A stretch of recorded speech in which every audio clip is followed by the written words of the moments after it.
We'll get started whenever you're ready. I'll just keep, I don't know if you want to give it a few minutes.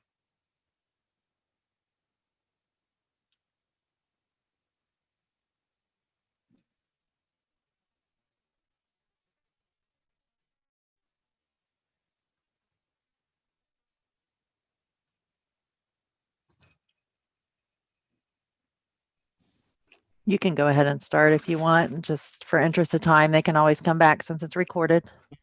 Okay, well, it is live, so if you wanted to welcome them, I can just move over my screen here for a minute. All right. So good evening, everybody. My name is Stacy Moore. I am the Director of Secondary Education here at Miamisburg City Schools.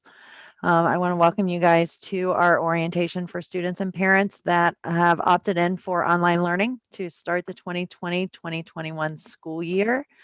On the call, we also have Amy Dobson, who is our Director of Elementary Education. And Good evening.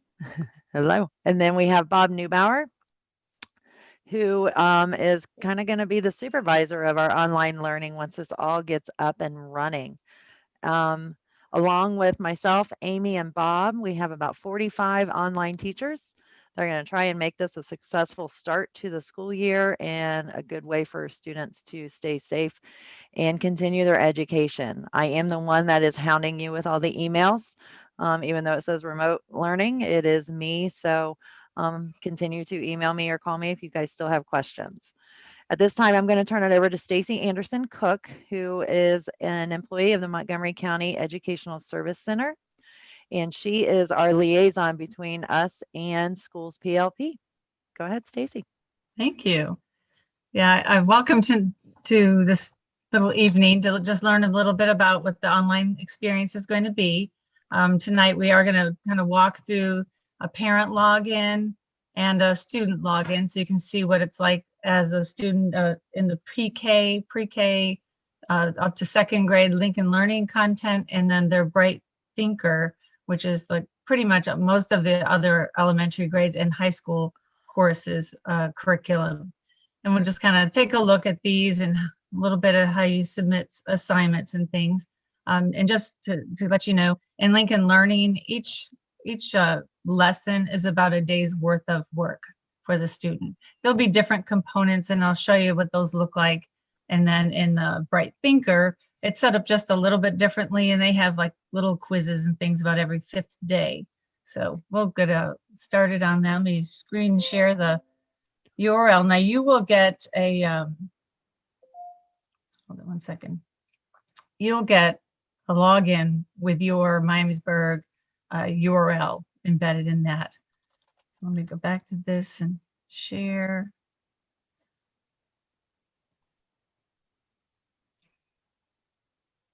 Tab over. Here we go. I'm going to use a demo district just so I can log in as a parent and as a student. And when you get your login information, you and your child will have the same login. So whatever your child uses to log into the computer, you'll use that, only parents will log in over here. There's a little box that says login as a parent. And what that does, it takes you to a data dashboard. So I'm going to log in. Okay. And when you first log in, you'll see any courses that your child is logged or enrolled in. Okay. And then you'll see some little graphs here that kind of help you progress monitor what they're doing. Let me show you down here. Because these are demos. There's not a lot of kids working in these. Right. It's just teachers logging into them. But there's a bar here that pretty much, it kind of displays where your child is in relation to what's been revealed to them. So if in the lower grades, they only give 5 lessons, let's say for 5 days, as they progress through the week, that green bar should fill the whole week. If they give a whole unit so the kid can kind of monitor, kind of work independently for a few weeks, it'll take that long to progress. So as you communicate with the teacher and they explain what they're sharing, it'll probably be somewhat individualized, but it might be the younger kids are only getting a week at a time. The older kids might get a little more than that. maybe even a whole unit at a time. Okay, so that kind of determines where they are in relation to what's the expected progress of the content that they can see and work in, and where they are. If it's red, they're a little bit behind. If it's orange, yep, just a tiny bit behind. This is probably farther behind the red. The longer that red bar, if there's a big difference between the dark gray and the red, then you really probably need to talk to your teacher and talk to your child and make sure you're scheduling enough time to complete the assignments. In the beginning, though, I will tell you, we're adjusting the curriculum calendars and such, so don't worry about it a whole lot in the beginning. Give it a couple weeks, and then we should have everything synced to Miamisburg's calendar, because we do need to calibrate days off, vacations. This program will just kind of spread it across the entire year until that's done. So as a parent, you can see some progress like that. You can also go in and see each course and what that bar means. If they far behind, on track, you want to keep looking for green. Any current grades, instructional days, hours logged, how many hours they were on the computer, lessons they finished, lessons that were unfinished, and total lessons. So that's kind of like a report card, up-to-date report card. There's also daily activity that you can look at, and this will show the total hours that they worked in a course. It's interesting. It's going to change the views on me, maybe because I'm in a different course, and how many lessons they finished and how many lessons they mastered the first time. And these are graded assessments that they submitted, and it was a passing score based on the grading scale from Miamisburg. So yeah, you want to look for that too, because online it's kind of tempting to click through the buttons.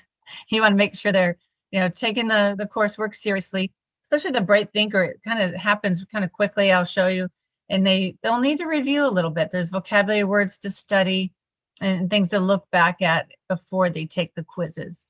And this other tab here, the message tab, I want to point out as well, because your teachers will message through this computer. They might come up with another way. I know Ms. Moore is going to talk about different things that they're coming up with, but they can directly message here, and you and your child can message the teacher from here as well, or the mentor.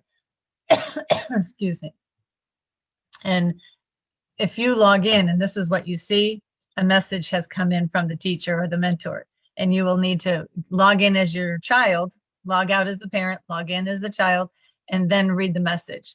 They want to make sure that the student and the parent sees the message.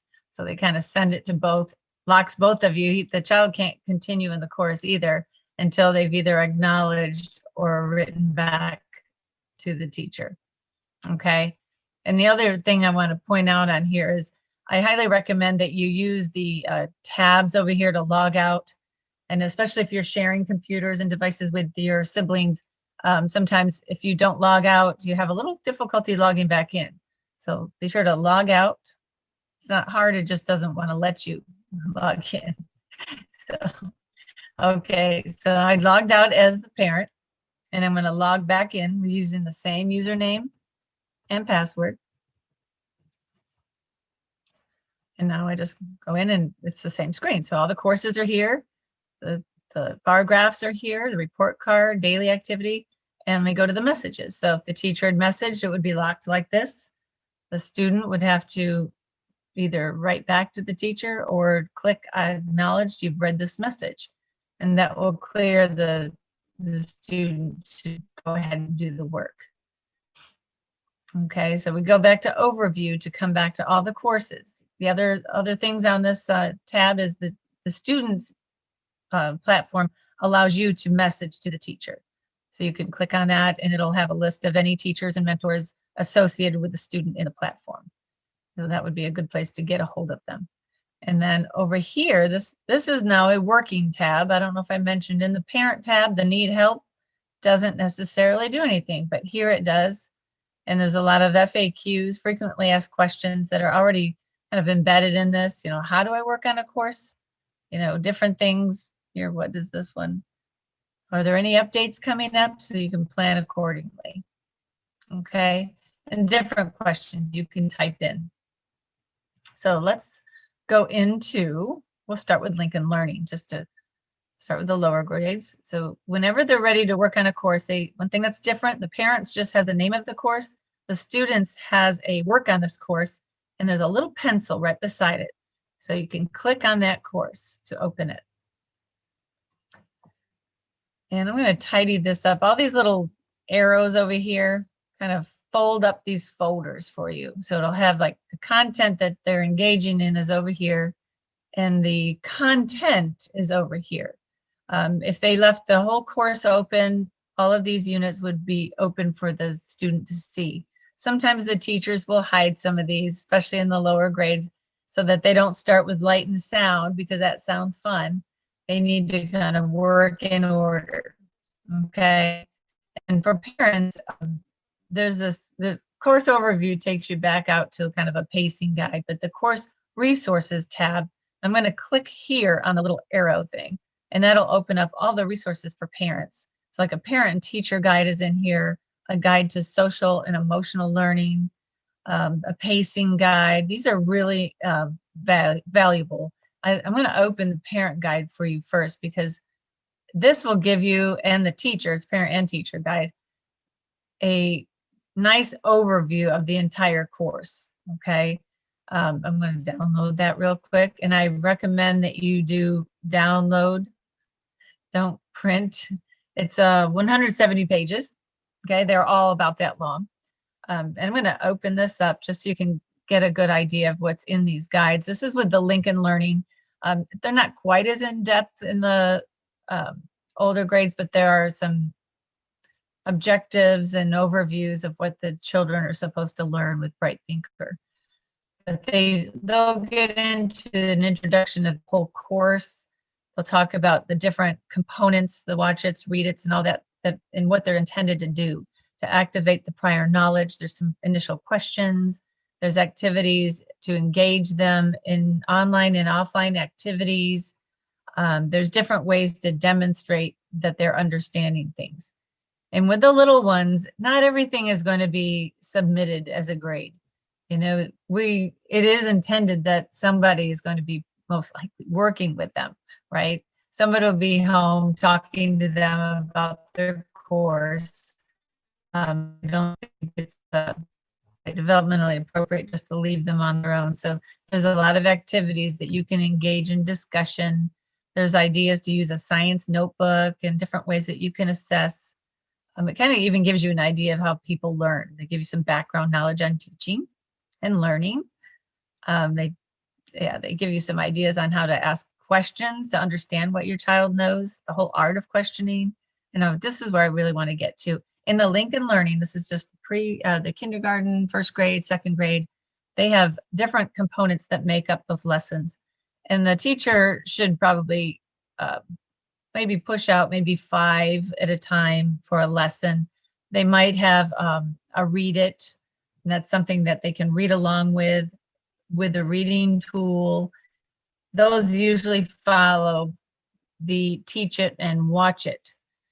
I don't see teach it's here. There's teach it's and watch it's. And they are like videos or animated cartoons, kind of reading the context and giving them instruction. So after they read the content or watch the videos about the content, then they're asked to read about it sometimes.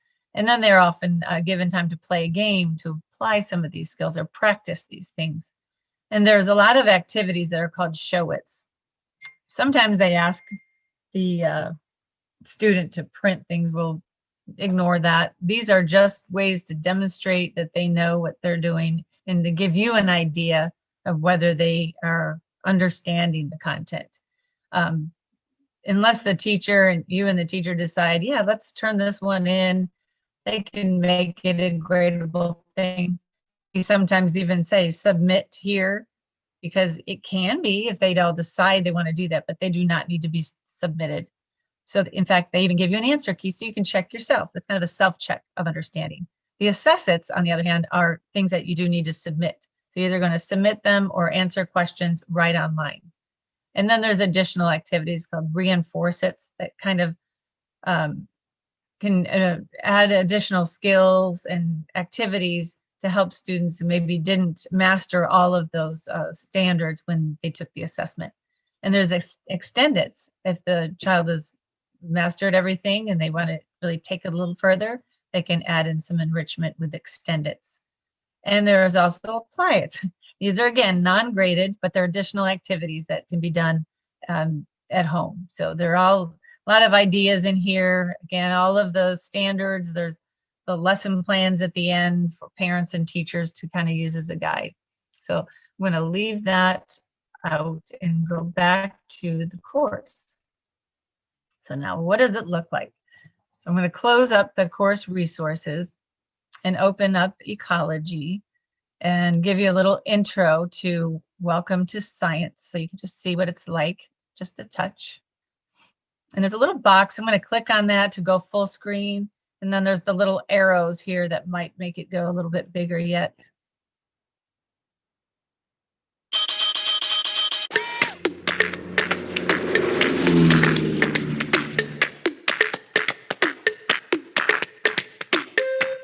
Hello, junior scientist. My name is Kelvin, and I would love to welcome you to Science 1. Did you know science is everywhere? From the air you breathe to everything around you, science is everywhere. So get excited, because in this course, you will get learn a little idea. Okay, that's just the kickoff. It's not like the entire lesson, but it's just a way to get the kids introduced to what they're going to learn about. And then there are different lessons. I'll open one so you can see. Here's the teach it, read it, show it, the answer key. Remember, we don't turn these in, but we do. You can do it so many different ways and be creative. Sometimes it's just a matter of a discussion. Another teach it, read it, show it, and so forth.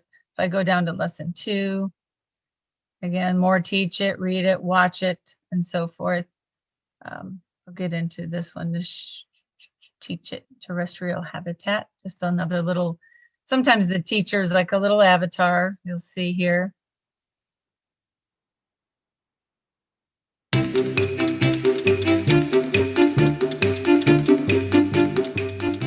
Hello, thanks for joining me today for our lesson about terrestrial habitats. In today's lesson, we will identify terrestrial habitats. Have you ever heard of the word habitat? I'm going to stop again. She's going to go through and really highlight some of the key vocabulary. And that same vocabulary, as she goes through the lesson, is going to be in the read it. So sometimes the teacher might give them the teach it and not the read it. You know, they've already kind of heard it. So you can go to the show it and determine if they know it, right? Sorry, I didn't mean to rhyme like that, but kind of did. I'm going to drop down here and give you another show it in here that I saw. So sometimes it'll be something like this.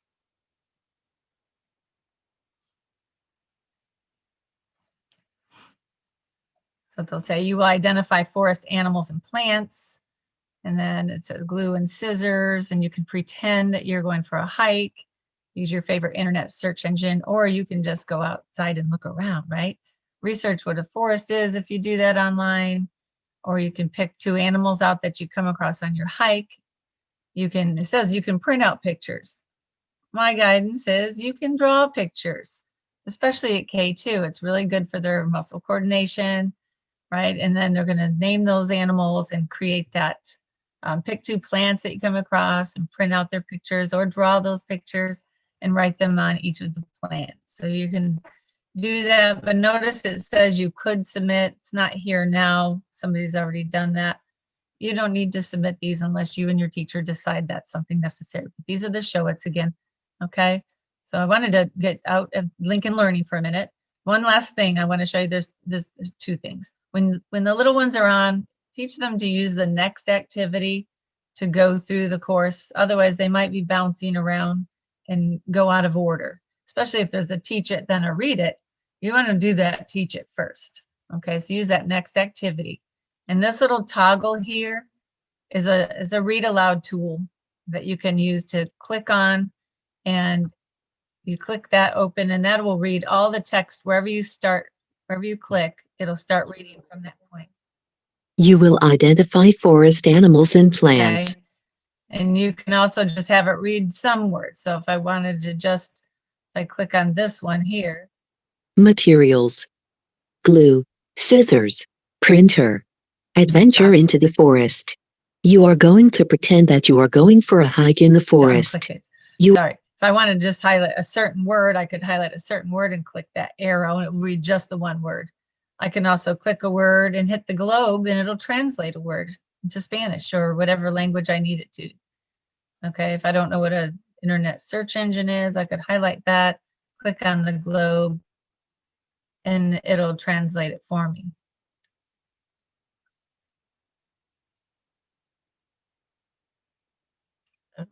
Motor de búsqueda de Internet. I was thinking about it there for a second.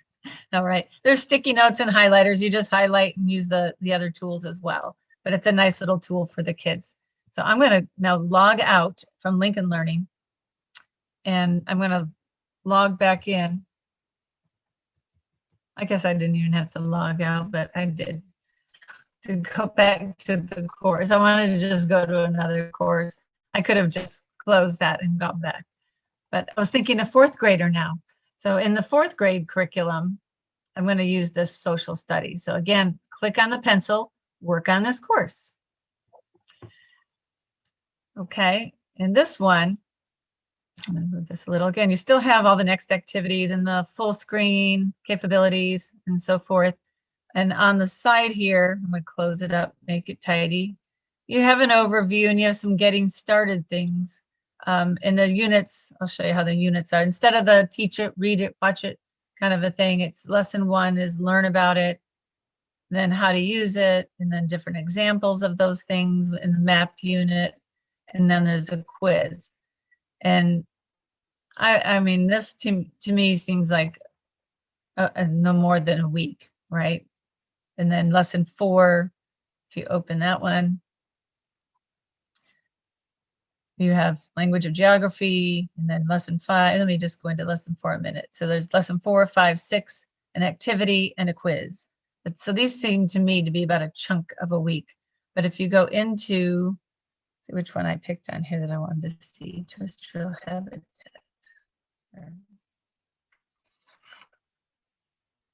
Lesson 2. Let me go back up here.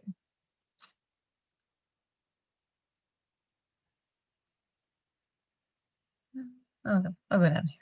I picked this one too. So in the beginning, it usually has more vocabulary than one word. There's language of geography. This doesn't have that read aloud tool. It has some tools up here. It has highlighters, multiple choice eliminators. So if they like to mark off the ones they know aren't right, they can mark those off.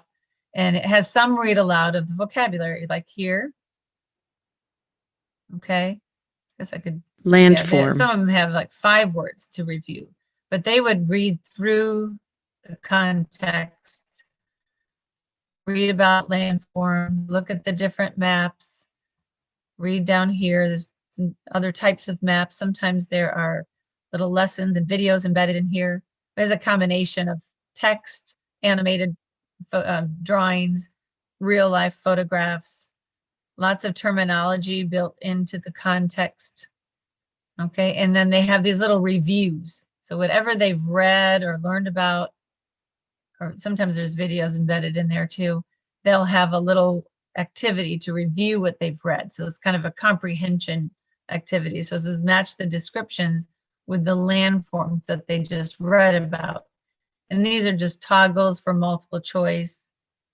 Okay, and they would have to pick a body of water surrounded by land, and then they'd pick.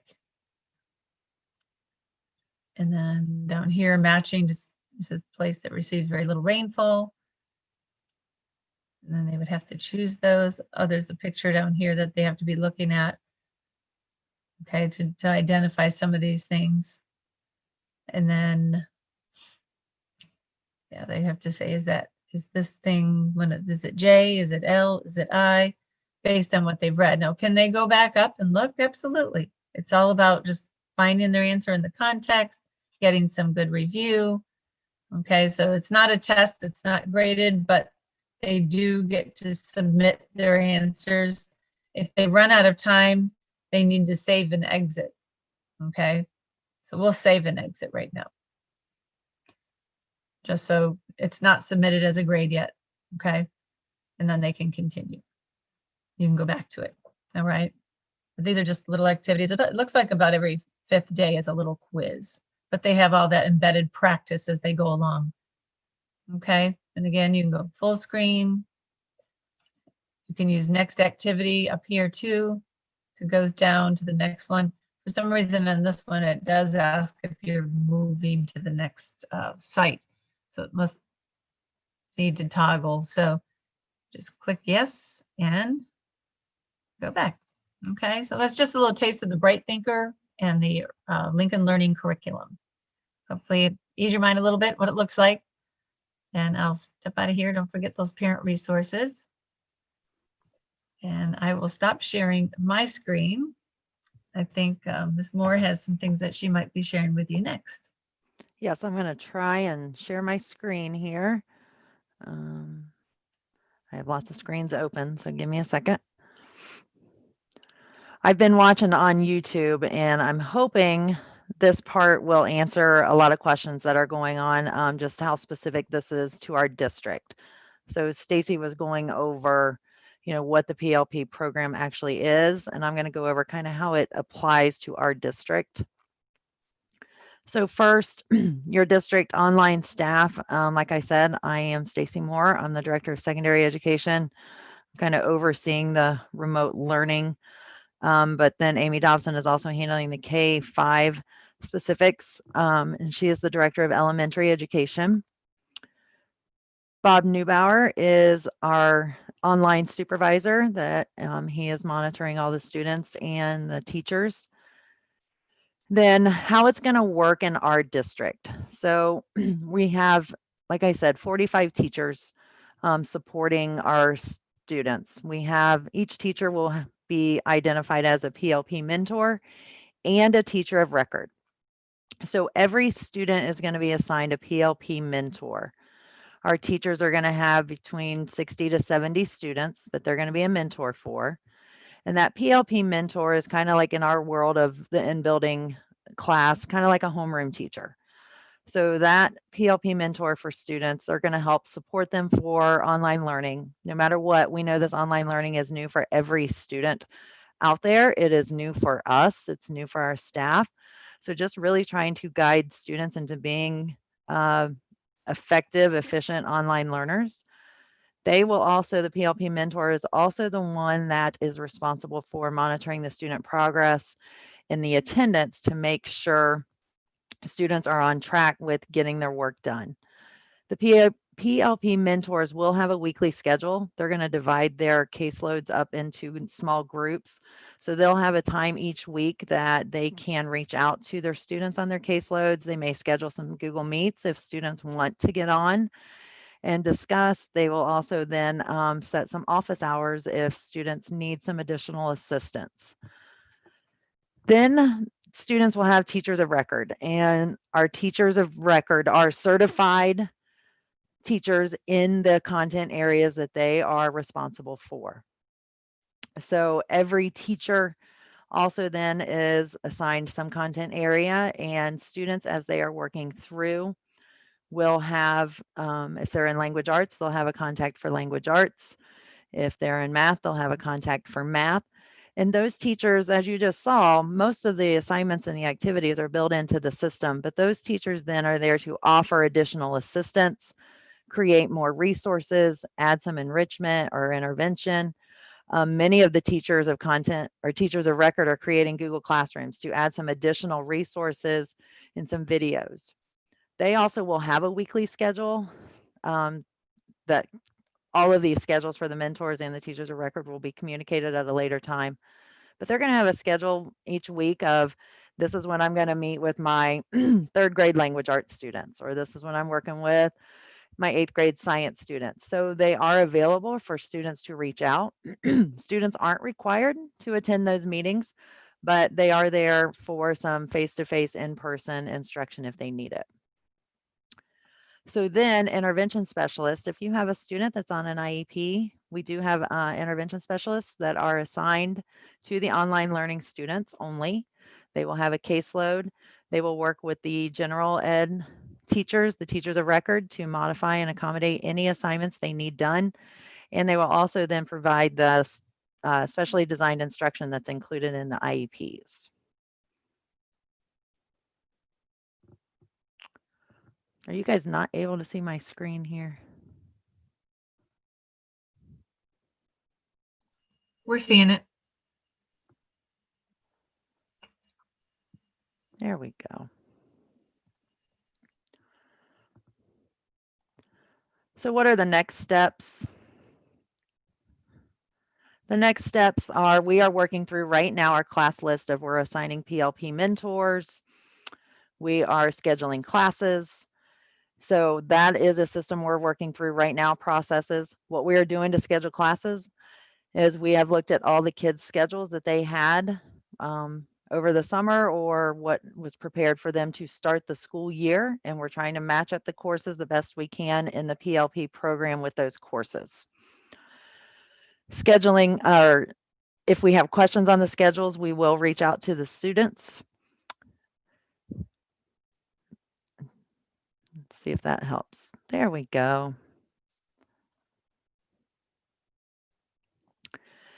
So how are you going to log in? There will come an email here in the next couple of days with your login information. That email will have your login information, and to access PLP, you will go to the ClassLink page. All students have a ClassLink page if they log in through their school Gmail account. And in the ClassLink Launchpad, there is a Schools PLP app, and that is how students will access it. We will also send you an email with your teacher assignments, or your teacher may just reach out and tell you that they're on your caseload. What we're going to do next, I don't know why that's not following me here. I'm just going to have to stay in this edit mode. It won't follow me on the present mode.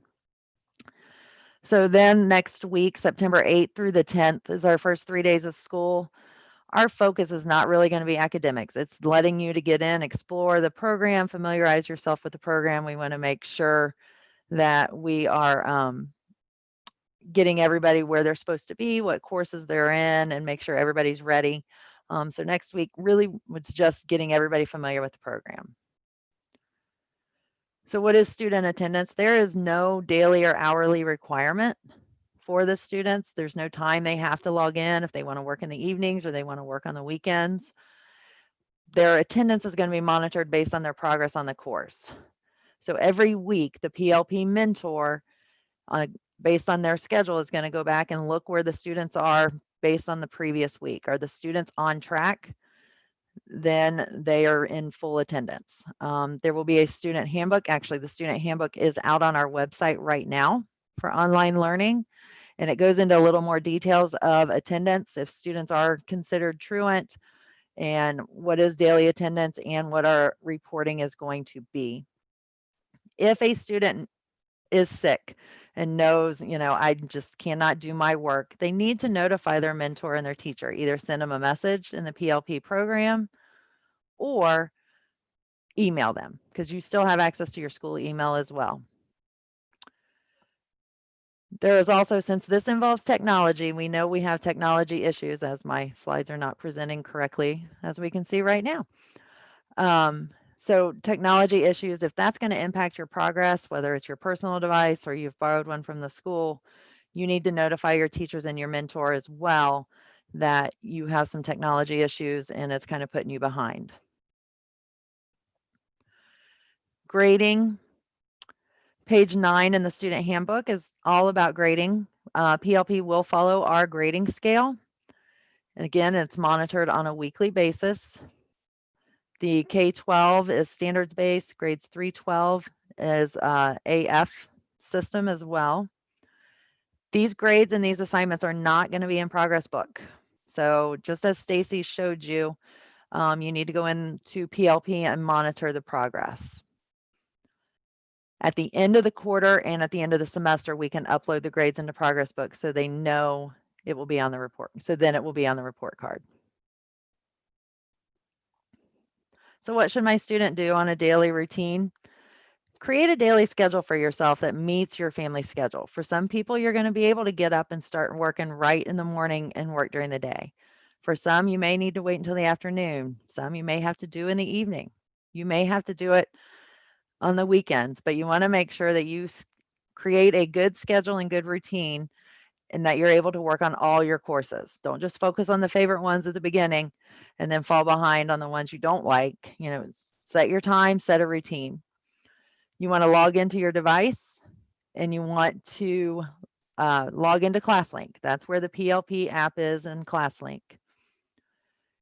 Make sure you're attending any virtual meetings. If you need extra assistance, you need instruction, you need questions, get on there and participate in those Google Meets with your PLP mentors or the Zoom meetings or with your teachers of record. Make sure you're checking your school email and make sure you're reading any messages in school's PLP and make sure you're working on your coursework. So what do I do on a weekly basis? Make sure you're making contact with your PLP mentor at least once a week, letting them know, you know, they should be contacting you, you should be contacting them, making sure you're on track, you're staying on pace, because even though this is self-paced, there is still a set pace to keep you on track to get the course finished. So even though there's no daily schedule, you need to make sure you're staying up with the due dates and that pace. And that also is then going to determine your grade and your attendance. You need to stay on track. Make sure you're in contact with your teacher of record.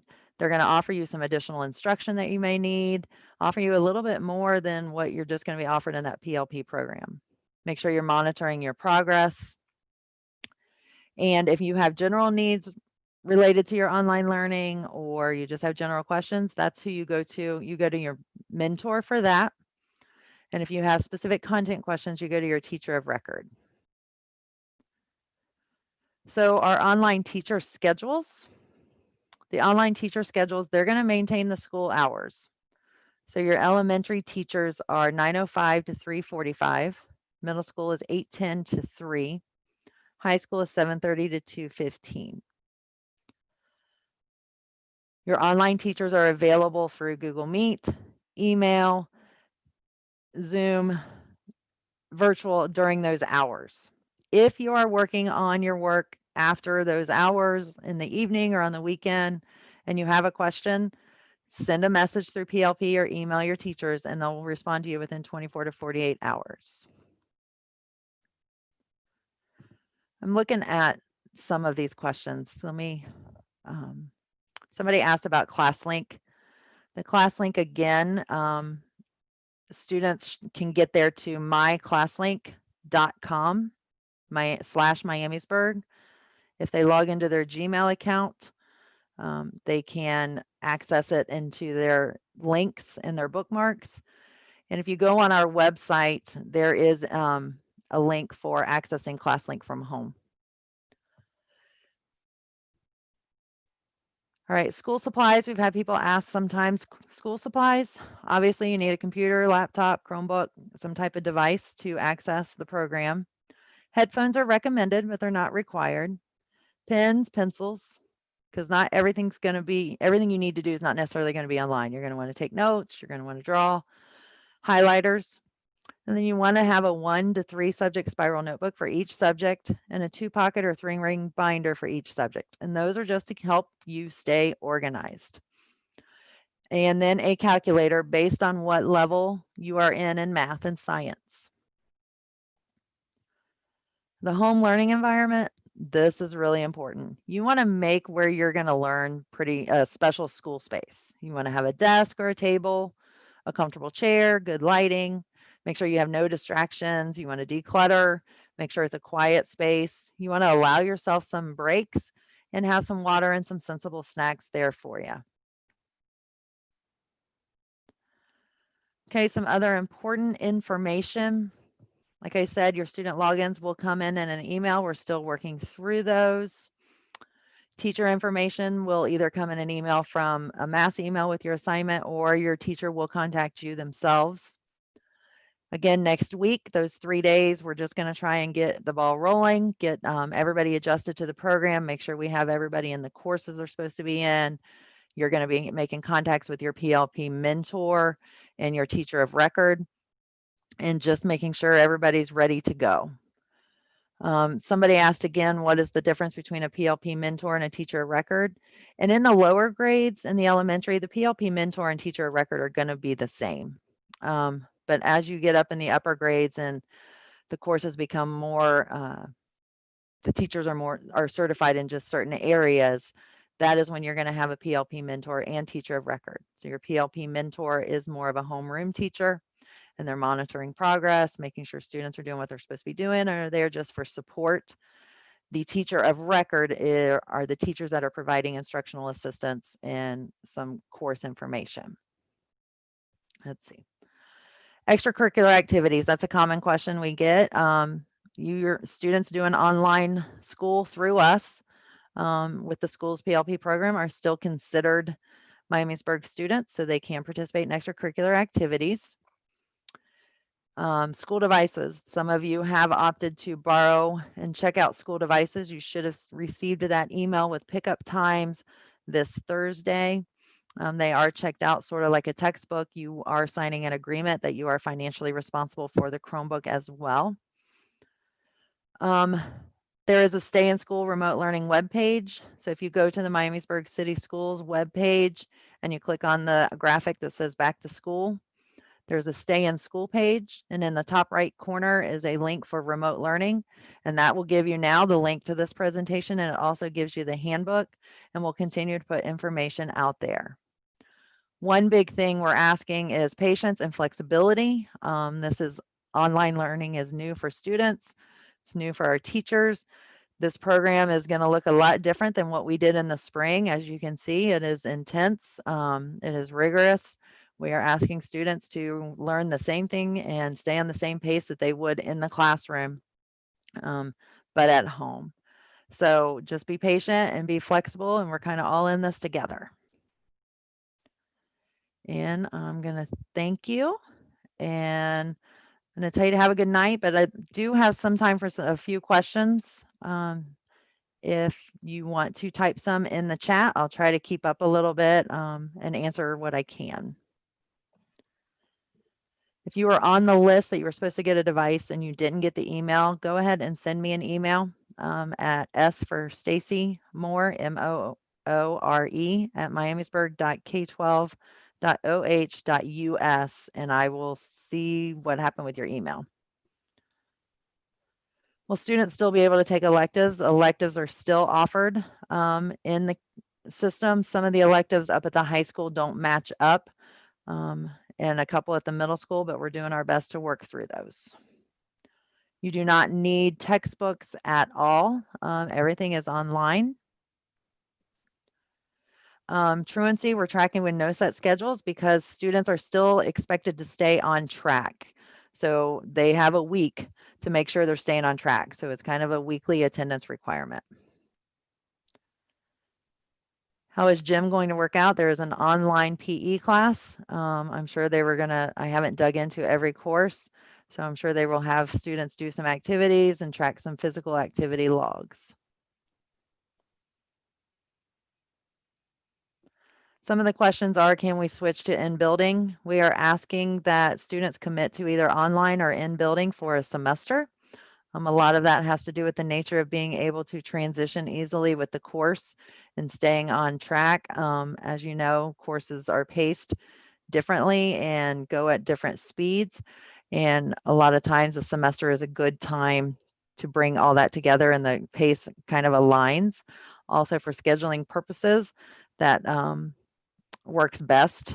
If a student is absolutely not being successful in online learning, if a job changes, we can work through those situations.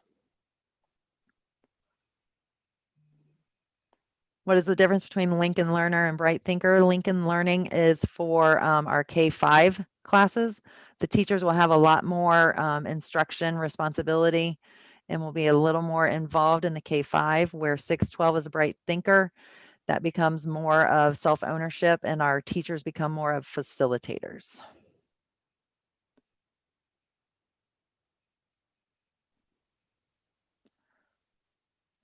I can probably answer some of these too if you'd like. I see how long should a lesson take? They say that a lesson is about a 50-minute block for each course.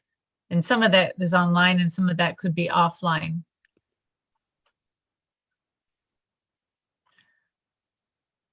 There aren't any textbooks to go with this curriculum.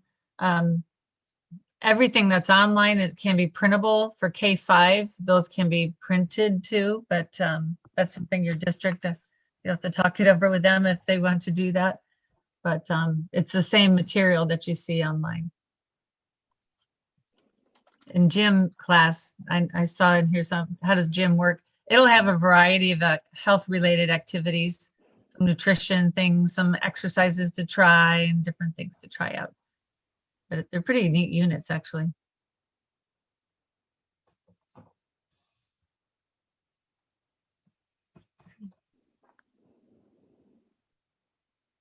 All right, 504 students it's been asked a couple times, how are 504 students going to be handled?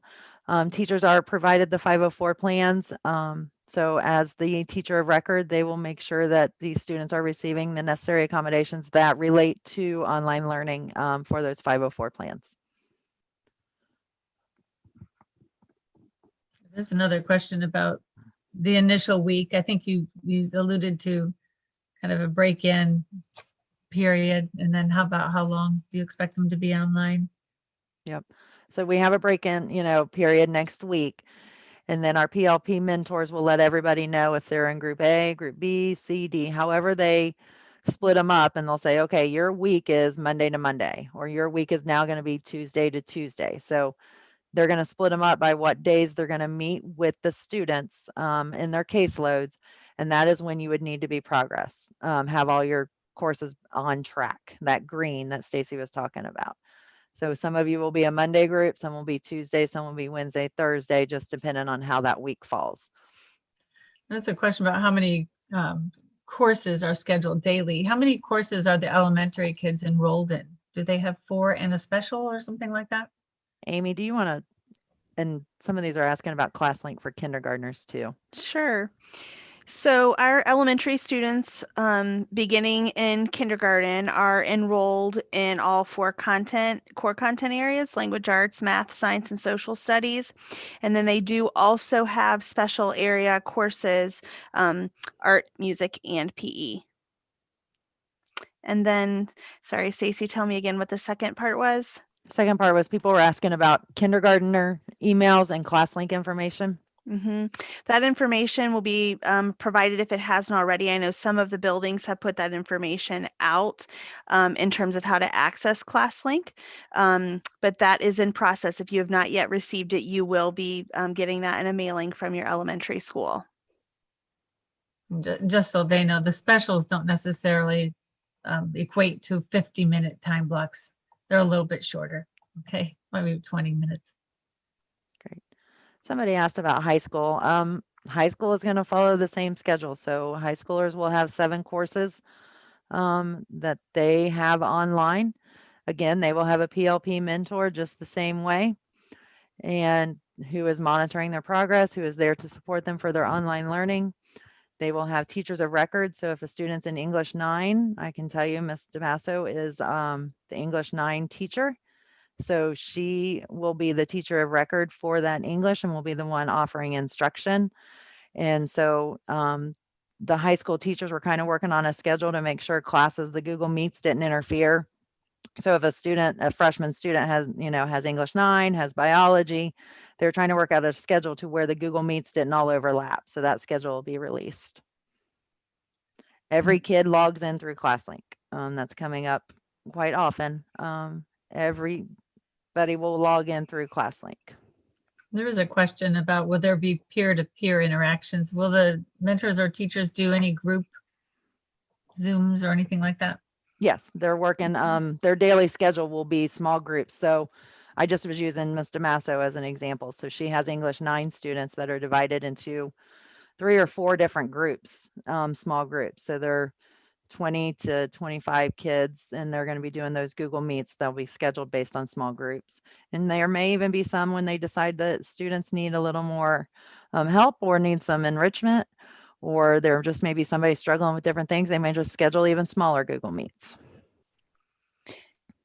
And those meets are being scheduled at the elementary level as well. They will likely be in the form of some community meetings where they're going to have opportunities for some social interaction with their peers. I know in our elementary schools, we're implementing a new social emotional learning curriculum this year, and our online teachers are in the process of exploring how they can apply that into the virtual setting as well.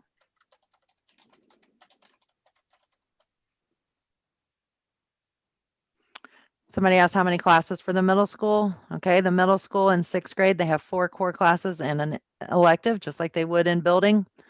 7th grade, they have 4 core classes and an elective, just like they do in the building. In 8th grade, they have 4 core and 2 electives. That could include the Spanish and the French if they decided to take Spanish and French. Somebody asked for the slides. I can put them out on the website. This link is also going to be out on the website as well. I saw some questions about, does this program run on iPad? It does, just about any device, tablets, iPads, even phones, but that's not recommended. It's kind of a small screen.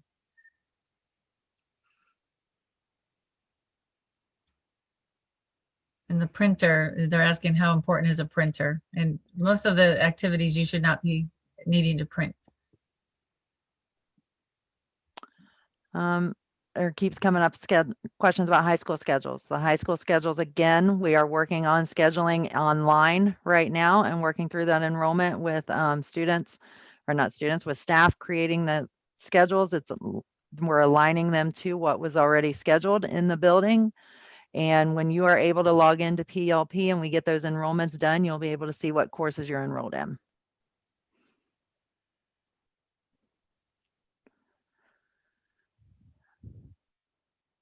All right. Well, we want to thank everybody for their time. We will post this presentation, the live recording, up on our website as well as the presentation, so you have those as well. And we thank you and have a good night. Thank you. Have a good year.